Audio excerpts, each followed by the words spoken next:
Comecei no domingo passado a falar um pouquinho sobre a importância de nós valorizarmos isso, né? Vou te dar um exemplo simples de algo, mas uma moeda tem valor porque tem os dois lados. Ok? Então, esses dois lados, gente, de equilibrar. A palavra de Deus, eu sempre expliquei isso, a palavra de Deus, ela tem promessas em cima de promessas, o desejo de Deus é perfeito, o pensamento dele para nós é maravilhoso. E a intenção pura do coração de Deus é nos abençoar sobremaneira. Quantos creem? Eu creio também, não tenha dúvida disso. Mas tem o outro lado, que não é só as promessas de Deus e que nos anima em tantos aspectos, porque Ele é um Deus bom mesmo, mas é o lado de que tem deveres da nossa parte. Deus nunca anulou e nunca tirou da sua palavra ao fazer a primeira aliança com o povo para dizer, presta atenção, é assim, assado e tal. Então é esse lado é que a gente precisa dar total atenção, gente. Tem o lado das promessas que nós desejamos, o desejo de ser abençoado, que não tem nada de errado, é assim mesmo, nós continuamos a ter essa expectativa, mas devemos também observar esse lado da moeda, que é o lado de prestar atenção em como Deus nos dirige, naquilo que Ele nos fala, de nós darmos ouvidos à sua voz, porque Ele estará continuamente nos corrigindo. Essa palavra, ela tem que cair muito bem no nosso coração. Pai que ama, disciplina os seus filhos. Eu vou falar sobre isso. Sabia disso? Disciplina é uma palavra super importante para que a gente possa chegar ao lugar que Ele tem preparado. Então eu comecei domingo passado, e esse é o aspecto dessa segunda parte da mensagem, ainda de ano novo, né? Nós estamos nesse ano de 2024, mas falando um pouquinho sobre a importância do teu e do meu comprometimento e da minha decisão em separar para o propósito de Deus. Ok? Muitas vezes, se eu ficar só com esse lado de esperar que Deus faça tudo o que eu desejo na minha vida, eu estou num lugar meio estranho. Eu não estou entendendo bem como é estar debaixo do governo de Deus. Você imagina, gente, nós estamos no reino dEle. Não te falta nada, nunca faltará. Entende isso? Mas alguém está sentado num trono, é bom falar isso, né? Esse alguém sentado num trono não sou eu nem você. Então, isso deixa o nosso coração de uma maneira própria. Então, eu comecei a ler várias passagens, eu vou seguir adiante. Em Romanos capítulo, e eu tinha falado sobre isso, né? E 2024 é um ano da decisão de comprometimento, separação para a vontade, a direção dEle. Aqui está o segredo de uma igreja vitoriosa, uma igreja que vai chegar, que verá resultados sobremaneira. Eu comentei também, vou passar adiante aqui mais, sobre o dia de hoje, que é o dia que interfere no amanhã, óbvio. O que eu faço hoje vai determinar o amanhã. Na verdade, a gente todo dia é uma colheita daquilo que a gente vem fazendo. Você entende? E muitas coisas que o homem está fazendo hoje, mas vai colher muito mal daqui a 10 anos. Mas ele não tem essa visão espiritual, mas a igreja precisa ter. Ok? Não estou falando sobre ter uma jornada perfeita, gente. O que eu acho incrível é que Deus nunca me pediu para ser perfeito. Mas Ele me pediu para eu me entregar ao aperfeiçoamento que Ele faz na minha vida. Uma vez que eu erro e eu reconheço, eu só tenho que fazer uma coisa: me arrepender. Só isso. Arrependimento é mudança. Mudou a direção. Alguém está entendendo, gente? O resto é com Ele. E a gente vai crescendo. Quantos creem que vocês aprendem com seus erros? Eu também. Mas desde que a gente saia do erro. É isso aí. Então vou passar adiante, eu vou logo para os versos. Romanos 13, eu tinha começado aqui no último encontro, no encontro de 11 horas, nem consegui. Outra razão, Paulo disse, para viver correto, vocês sabem como já é tarde. Ele está falando em relação ao fim dos tempos, gente. O tempo já está se esgotando. Vamos embora despertar, pois a vinda do Senhor está mais próxima do que a gente imagina, na minha versão. Ok? Beleza, verso 12. A noite já passou E o dia da sua volta está aqui, ó, na esquina. Portanto, aí Paulo começa a dar umas declarações a respeito da nossa jornada, gente. Das nossas escolhas. Portanto, deixem as más obras das trevas e vistam a armadura de uma vida direita, como devemos fazer os que vivemos na luz do dia. É só um detalhe que eu estou falando, isso é a palavra de Deus. Ok, vivamos de modo o quê? Decente, como em plena luz do dia. E aí ele cita algumas coisas, não em orgias, bebedeiras, não em imoralidade sexual, depravação, não em desavenças, invejas. Verso número 13 na outra versão: uma vez que pertencemos ao dia, vivamos com decência à vista de todos. Não participem de festas desregradas, bebedeiras, promiscuidade sexual e práticas imorais. E ele repete a mesma coisa. No verso 14: mas vocês devem se revestir do Senhor Jesus. E não façam nada, diga nada, que venha a satisfazer os desejos da carne.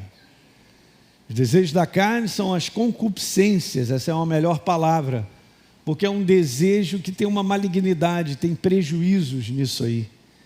Efésios capítulo 5 diz: portanto, sejam imitadores de Deus. Paulo dizendo, como filhos amados, e vivam em amor, como também Cristo nos amou e se entregou por nós. Veja aí o verso 3, ele continua, que a imoralidade sexual, de novo, falando sobre essa área, e toda impureza ou avareza não sejam nem sequer mencionadas entre vocês, como convém a quem? Aos separados, aos que são novas criaturas. Não usem linguagem grosseira,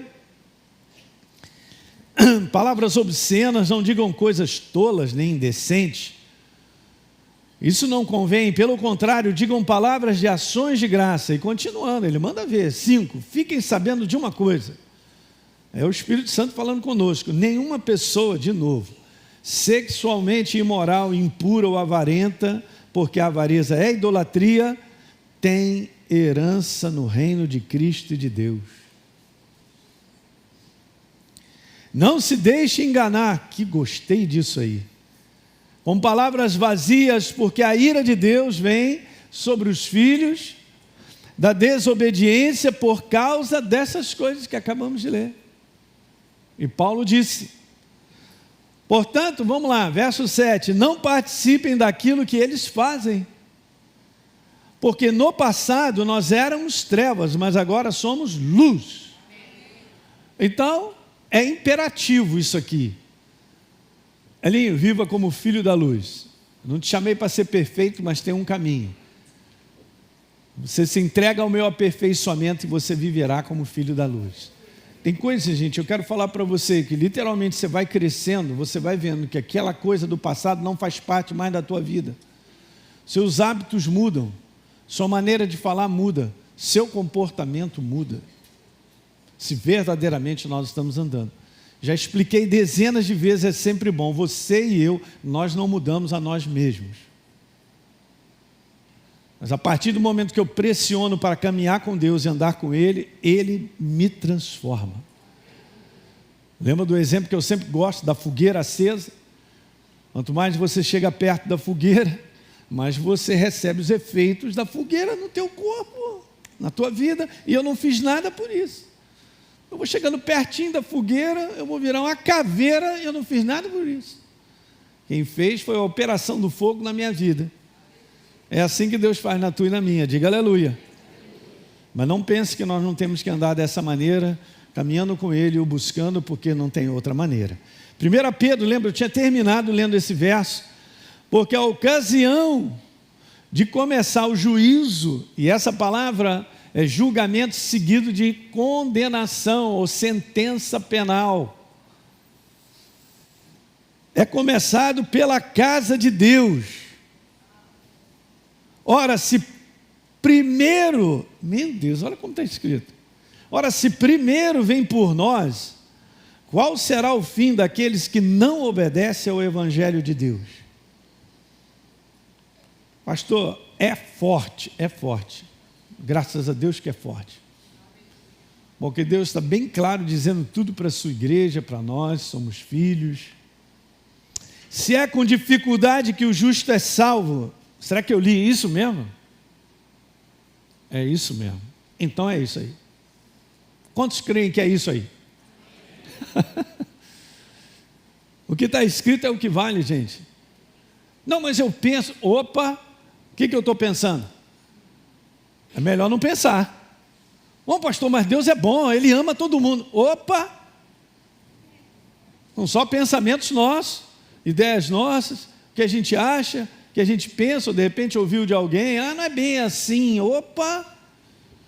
Isso é a palavra de Deus. Se eu creio, eu tenho que ter um foco de atenção a ela e simplesmente o que está escrito. Se eu vou entender com a minha cabeça, esquece. Mas isso precisa gerar algo que Deus está resgatando nesse fim dos tempos na sua igreja: temor a Deus. Temor a Deus. Aleluia. Meu pai não está de brincadeira, aleluia. Por isso também, os que sofrem segundo a vontade de Deus, não está falando os que sofrem segundo a sua própria vontade, faz o que quer, porque vai sofrer mesmo também, não tenha dúvida. Mas os que sofrem segundo a vontade de Deus, encomendam a sua alma ao fiel Criador na prática. Diga prática. Na prática do bem. Na prática do fazer o que é certo. Pastor, terminou? Não. Apocalipse 22:10. Última página da palavra de Deus. Última. Será que é importante? É importante até a primeira, óbvio. Qualquer página. Mas vamos embora. Na última. Por que está sendo colocado dessa maneira? Disse-me ainda, João, na revelação, né? Ouvindo as palavras de Jesus: João, não celes as palavras da profecia desse livro, porque o tempo está próximo. Está falando do tempo do fim. Então faz o seguinte, e Deus já deu a dica: continue o injusto fazendo injustiça. Veja agora, continue o imundo ainda sendo imundo. O justo, repita comigo, é o meu caso. É o nosso. Uhul. O justo, vamos prestar atenção, continue na prática. O santo, separado, é a igreja. Continue o quê? Andar nessa prática. Está bem claro isso, igreja? Muito bom. Bem-aventurado aqueles que lavaram, diga aleluia.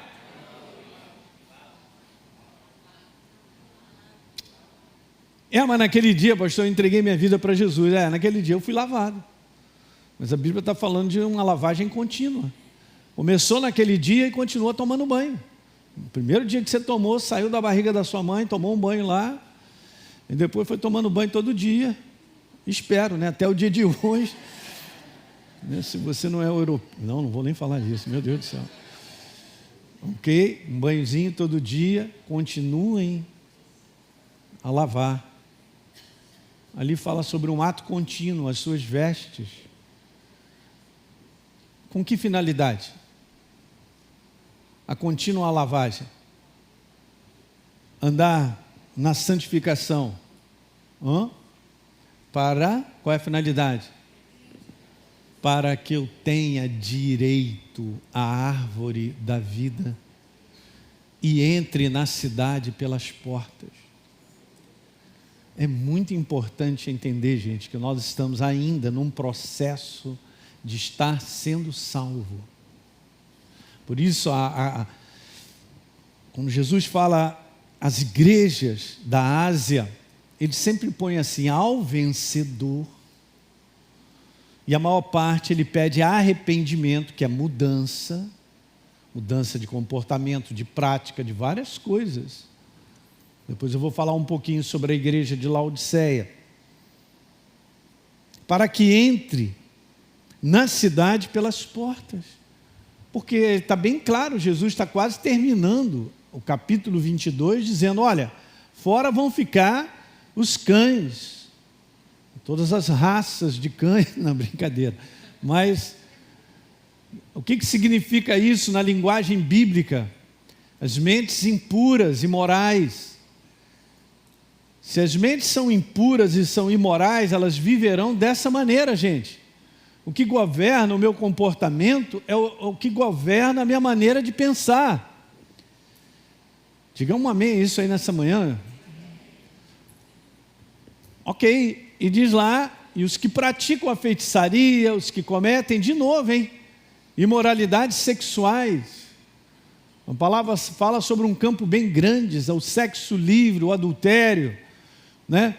A prática homossexual, a prática de sexo com animais e tantas bestialidades que estão acontecendo sobre a face da terra, gente. E não pense que esse negócio é light, porque é muito grande. Na sexta-feira aqui tivemos um encontro maravilhoso com o pastor Teixeira, aqui com o Henrique, e vai ser editado aí depois para o pessoal pegar sobre isso, a interferência. Os dias de hoje você passar a imagem pornográfica, a gente já vive num mundo que é eros puro, cara. Eu tenho que tomar cuidado até onde olha. O negócio está violento, está pior ainda. E isso está passando para as crianças, né? Quanto mais cedo ainda. É impressionante. Você já sabe disso. Não estou falando nada que vocês não saibam. Mas Deus está classificando tudo isso. E depois ainda põe assim, os assassinos, os idólatras, e todos os que amam e praticam o quê? Vão ficar onde? De fora. O que não deveriam ser práticas da nova criatura. O problema, gente, não é errar, é continuar no erro. Você tinha que escrever isso aí. O pastor falou que o problema não é errar, então ele já me deu uma brecha. Aleluia. Então eu vou errar uma vez só, mas vou errar bem. Meu Deus. Olha o lado da vala. O problema é que essas práticas, de uma certa maneira para a carne, elas são agradáveis, são prazerosas. Daí as pessoas ficam presas. E elas continuam praticando. O problema é a prática.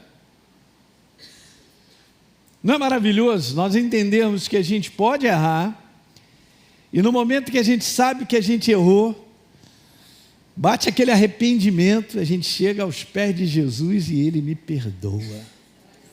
Mas Ele espera que eu não volte mais a praticar. Está bem claro isso nessa manhã? Isso tem que estar claro. Vou ler um outro verso só para complementar, não estava aqui, para você entender o perigo da prática. 1 João, por favor. Aleluia.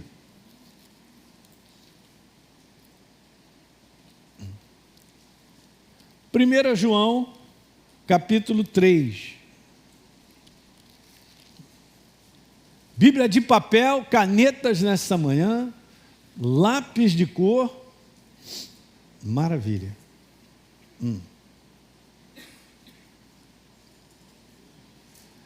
Vamos ao verso número 8, do capítulo 3.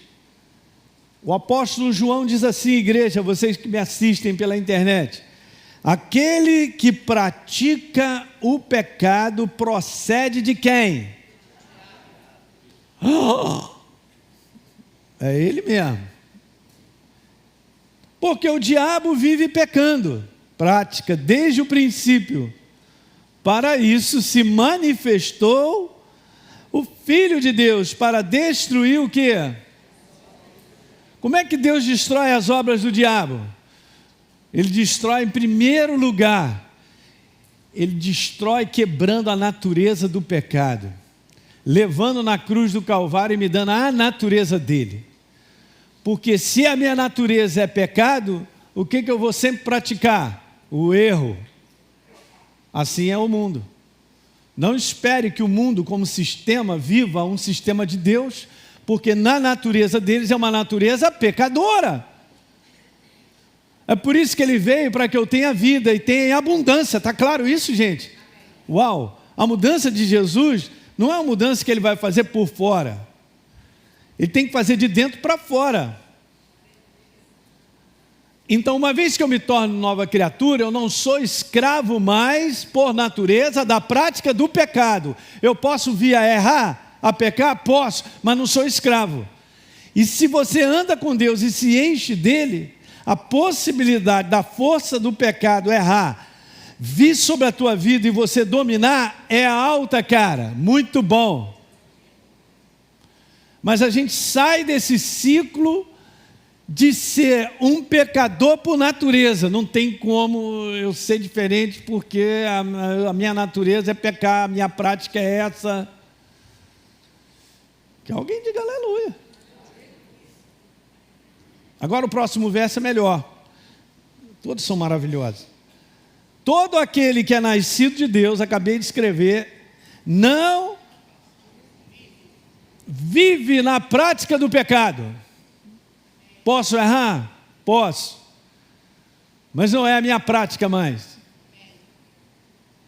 Porque existe o perdão, uma vez que haja arrependimento. Não há perdão sem arrependimento verdadeiro. Saibam. Beleza, mas ele me perdoou na cruz do Calvário, é verdade, perdoou todos os meus pecados e tal. Agora eu vou começar a aprender a caminhar com Deus. É por isso que nós somos cobertos nesse conteúdo, e ele me perdoa dos pecados quando há arrependimento genuíno. Eu entendo, reconheço no meu coração que eu estava errado, eu me arrependo, significa mudança, e há arrependimento para mim, a gente vai seguindo, e há perdão para mim, a gente vai seguindo. Graças a Deus pelo Deus perdoador, quando há arrependimento verdadeiro. É bom colocar isso. Eu não sei porque que toda frase não é colocada. Então aqui está bem claro, eu grifei na minha Bíblia, todo aquele que é nascido de Deus não vive o quê?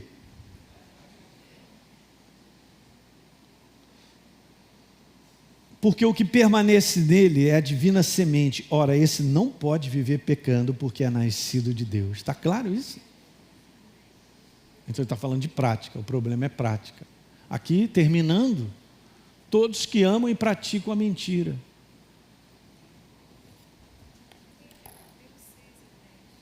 A Deise pediu para ler mais. O 10. Nisto... a Deise pediu para ler o 6, tá? Isso aí. Todo aquele que permanece nele não vive pecando. Todo aquele que vive pecando não o viu nem o conheceu. Está claro, hein? 10. Nisto são manifestos os filhos de Deus e os filhos do diabo, hein? Todo aquele que não pratica justiça não procede de Deus, nem aquele que não ama a seu irmão.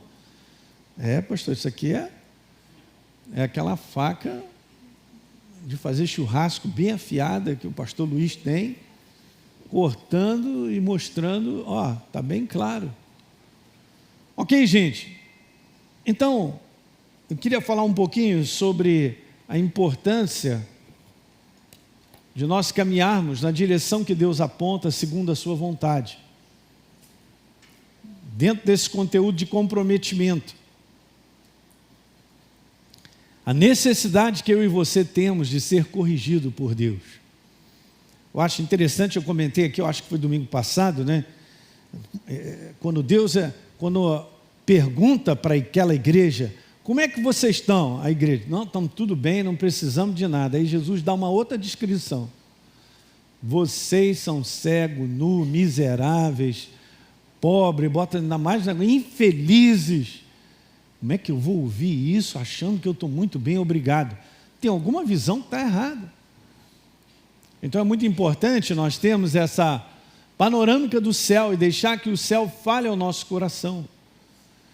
O teu e o meu, a respeito de várias situações.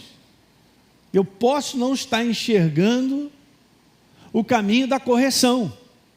Eu vou repetir isso, eu posso não estar enxergando o caminho da correção. Mas todos nós precisamos da correção, diga aleluia.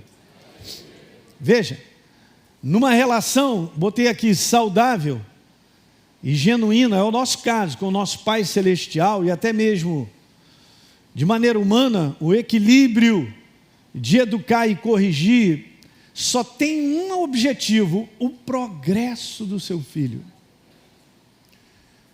Eu tenho que olhar isso, meu Pai Celestial, tudo, Ele está investindo na tua vida e na minha, para que a gente cresça, progrida, a gente prospere, a gente amadureça. Esse é o objetivo. Vai guardando, eu vou colocando coisas aqui nessa manhã que eu quero te abençoar.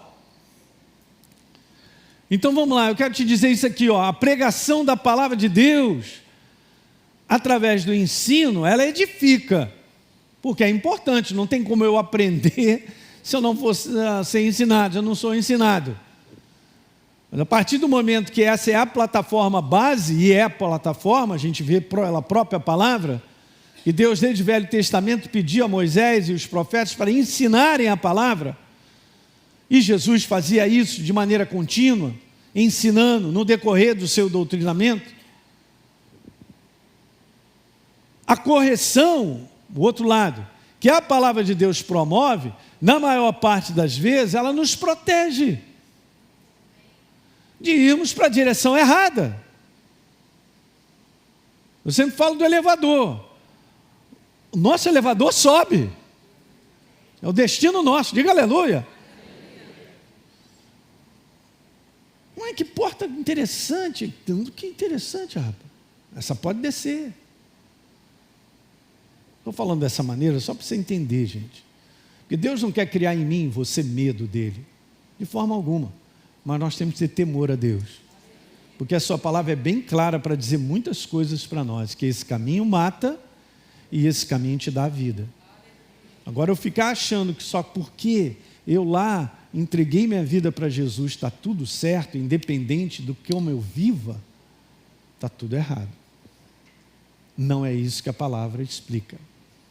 Mas Jesus, em teu nome fizemos milagre, em teu nome fizemos isso, curamos enfermos, expulsamos demônio, pregamos a palavra, fizemos tal, vivi tal. Jesus falou, não conheço vocês. Aí olha, de novo, olha as palavras de Jesus, está em Mateus 7. Afastem-se de mim os que praticam a iniquidade. Olha a palavra, prática. Pastor, o senhor está querendo dizer que o meu estilo de prática sobre a face da terra vai definir minha vida? Vai sim, senhor. Pode estar certo disso. Mas eu estou qualificado. Você está com um ticket esperando o momento certo de você entrar na van e subir. Beleza? Eu sou uma nova criatura, porque ninguém entra se não for nova criatura. Mas a minha jornada sobre a face da terra como nova criatura, em termos de viver e de práticas, elas definem? Definem sim. Acabamos de ler o último capítulo de Apocalipse, capítulo 22. Mas sabe, a gente vive dias de engano, o engano em termos de fazer uma distorção da verdade, vai ser em cima de mim e de você. O engano trabalha no mundo de maneira diferente, que o cara acredita que ter dinheiro, se vier de qualquer maneira, não importa. Aquilo ali é o sucesso da vida dele, ele acredita dessa forma. Então, Satanás sabe como enganar as pessoas. Como é que ele tem que enganar a igreja? Distorcendo a verdade. Não é bem assim que o pastor está falando.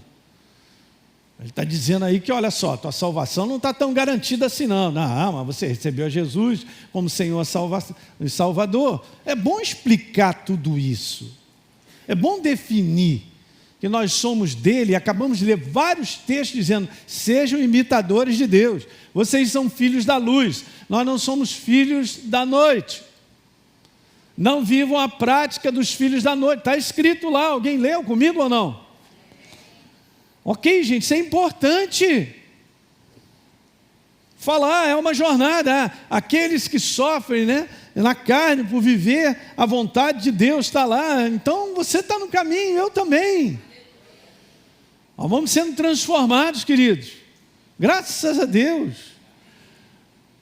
a imagem e semelhança de Deus. Mas nas correções, quando você lê o livro de Apocalipse falando das 7 igrejas. Jesus está olhando para as 7 igrejas como se fosse a igreja de um modo geral, e tem várias áreas que ele precisa corrigir, é para que ela chegue lá. Ela diz assim: ao vencedor, pediu para corrigir. Bom, mas se ele pede para corrigir, e aviso, e diz e tal, sou eu que tenho que tomar uma decisão. Eu volto a trazer de volta, decisão de comprometimento.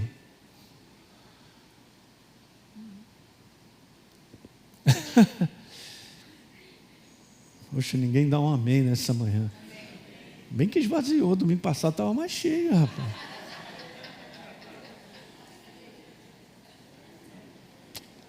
Oh, Jesus, eu amo meus irmãos.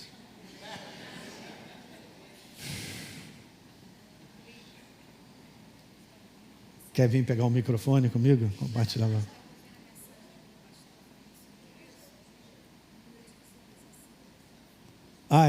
Não, mas é assim mesmo, né?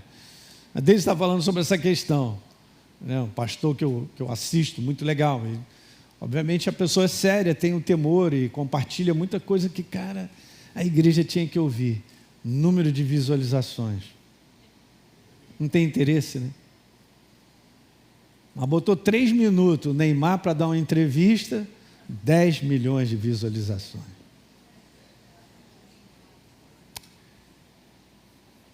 Eu só estou falando para você pensar. A nossa carne, gente, ela não tem nenhum prazer em ser corrigida. Porque o que ela quer mesmo é fazer besteira. Anota aí, minha carne quer fazer besteira. Agora, quem está no controle? Pergunto aos irmãos. Quem controla? Sou eu, um ser espiritual vivo, consciente da verdade. Está me assistindo aí? Não desliga não. Consciente da verdade, que vai controlar a concupiscência carnal, ou algo que ali estou sendo embalado no que eu estou gostando, mas vai me levar à morte, vai destruir a minha família, destruir a minha vida. Porque estou fazendo algo que ninguém sabe, é secreto, mas é legal, é bacana.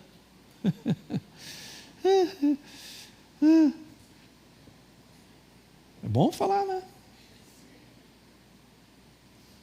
Está tudo na palavra, gente. Nosso Pai é bom demais. E se Ele não fosse bom, Ele não nos corrigiria. É por isso que o lema do diabo é: Elinho, faz o que você quiser. É agradável, é bom para você, então vai fundo. Essa é a malignidade. Que não vai contar que é maligno. Hebreus capítulo 12. Me dá aí mais 10 minutinhos. Então, verso 5. Vocês estão esquecidos da palavra de encorajamento que Ele vos dirige como a filhos. Meu filho, não despreze a disciplina do Senhor, nem desanimes quando por Ele és o quê? Corrigido. Aí a palavra disciplina é educar para a vida. É uma educação sendo promovida espiritual em mim, em você, para que nós sejamos semelhantes a Ele, como filhos imitadores de quem? De Deus. Porque nós somos da mesma cartilha, vamos dizer assim, nós somos formados nele. É isso. Formados nele. Verso 6. Pois o Senhor, Ele disciplina a quem ama. Está claro? Educa todo aquele a quem recebe como filho. Mesma palavra. Educar para a vida. Então, ali, suporte, cara, as dificuldades, as provas, as lutas, as adversidades, aceitando-as como o quê? Disciplina. Deus trata vocês como filhos. Ora, qual o filho que não passa pela correção do seu pai? Bíblia, palavra dele para mim e para você. Então, gente, quando nós nos submetemos à disciplina do Pai, e é super legal, porque todas as palavras ali falando a respeito de filho, elas estão numa condição que no original é uma condição de maturidade. E é assim mesmo, nós somos educados para a vida porque nós saímos de um ser espiritual vivo imaturo, criança, para um ser espiritual vivo, maduro, adulto. Diga aleluia. Filhos maduros requerem o caráter de Deus. Você não tenha dúvida. Sem disciplina não há correção de caráter, gente. Mas aí chega a igreja lá para dizer assim, não, eu estou bem, não preciso de nada. A gente sempre vai ter uma conclusão errada de nós mesmos.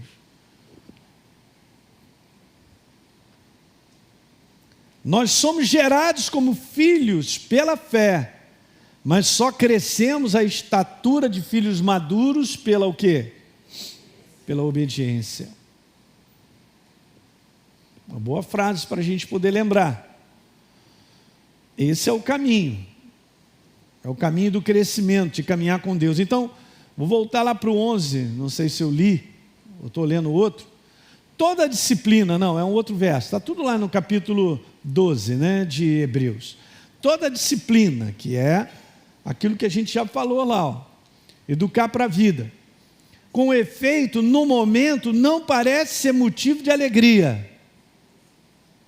Não é? Nós fomos disciplinados pelos nossos pais quando a gente era criança. Né? Criança fecha, emburra a cara, faz lábiozinho assim, biquinho, vai para o quarto, não falo mais contigo. E fica em negócio. Agora imagine Deus olhando para a gente. Com efeito, no momento não parece ser motivo de alegria, mas de tristeza.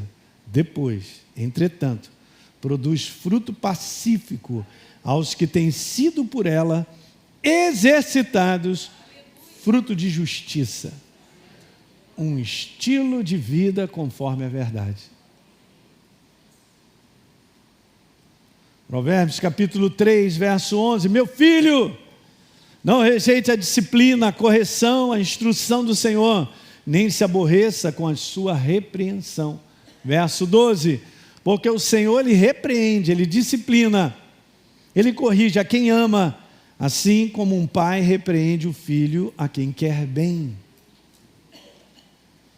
Não terminou ainda não, Bíblia. 2 Timóteo 3,16, toda a Escritura é inspirada por Deus e útil para o ensino, para a repreensão, para a correção.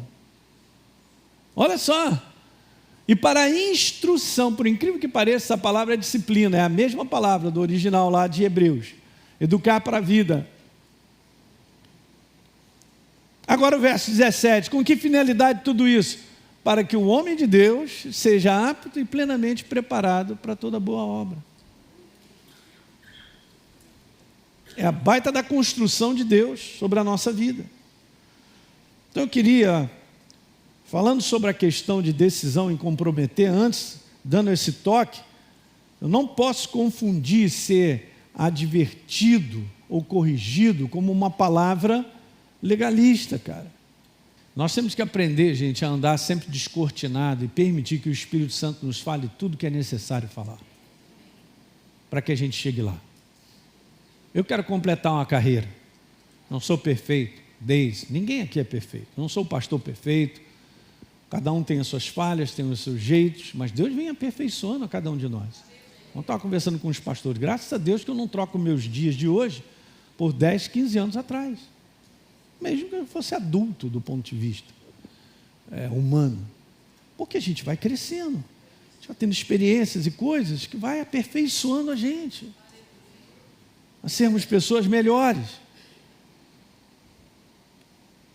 Mas hoje a gente vive isso, infelizmente, as pessoas não estão recebendo correção, elas não recebem, quando recebe como ofensa. Então isso é um perigo grande, Porque o orgulho, ele está sentando nesse trono. A partir da semana que vem eu quero falar de 3 áreas importantes em relação à nossa decisão de comprometimento à vontade e à direção de Deus, que vão mudar a nossa jornada, gente. Mas antes eu quero ler isso aqui, que o autor, que é o Drummond Lacerda, ele tem um livro muito legal, Fora do Alcance das Crianças, que ele fala sobre maturidade. Leia comigo, que eu acho que dá para ler. Pensando em maturidade, uma igreja que apenas corrige sem encorajar, ela formará desanimado. É interessante que Deus, apesar de eu errar, e eu entender que eu preciso corrigir porque bateu o arrependimento, Deus está sempre pronto a pegar na minha mão e falar, vamos embora, levanta, vamos embora. Porque Deus também encoraja nós. Encoraja ou não? Isso aí. Não tem essa ideia, cara, de que Deus está com um martelo quebrando na tua cabeça porque você faz errado. Não é assim, isso não está escrito. Educar para a vida não é bater com o martelo, quebrar o crânio da criança. Como é que isso é educação, cara? Como é que isso é treinamento? Mas nós precisamos ser corrigidos. E Deus tem a sua maneira de fazer isso, gente. Pode estar certo, tem várias situações que a gente pode estar dando aí um crédito a Satanás e não é. Por trás tem Deus trabalhando. Para que eu e você sejamos pessoas melhores. Pega José com um baita de uma missão que ele tinha lá na frente. Só falta Deus falar assim, eu tenho que treinar esse menino. Acabou os irmãos pegando ele, jogando num poço, não vamos matar não, vamos vender, e vai parar no Egito. Quando o negócio começa a melhorar, a Potifaia, o Apatife, está rindo que você já sabe o nome da Patife, a Patife e tal, tu é bonito, hein, cara, vem para cá e tal. Cara, aqui eu não fiz nada daquilo que eu tinha que fazer, eu não posso fazer isso e tal. Foi parar na cadeia. Fala para mim. Até parece que foi o diabo que estava fazendo isso tudo na vida de José. Mas ele mesmo reconhece que quando ele chega aonde ele tinha que estar, ele diz assim, não, meus irmãos, olha, os irmãos dele, fica tranquilo que eu não vou fazer nada de ruim com vocês, eu amo vocês, e Deus me mandou adiante. Vai ler na Bíblia, está escrito, Deus me mandou adiante de vocês. Como é que ele reconhece isso? Que trabalho era esse que estava sendo feito nele ao ponto de ter uma maturidade para entender isso? Que dias difíceis Jó passou ao ponto de dizer, eu te conhecia de ouvir falar, de ser frequentador de igreja, mas agora meus olhos te veem. Foi transformado.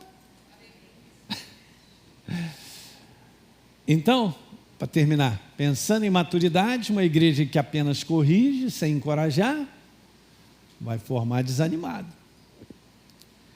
Quem apenas anima, sem corrigir, produzirá o quê? Está tudo certo, Deus te ama, e ama mesmo, está tudo legal. Olha, não, que, não, está bem, O equilíbrio entre animar e corrigir estabelecerá cristãos o quê? Olha os dois lados da moeda. Diga aleluia. Amém, queridos? Bora domingo que vem, bora entrar em 3 áreas que eu considero super importantes nesse processo de decidir em se comprometer e separar a vontade e o propósito de Deus. Aí sim, nós vamos chegar, nós vamos completar. Amém, queridos? Aleluia.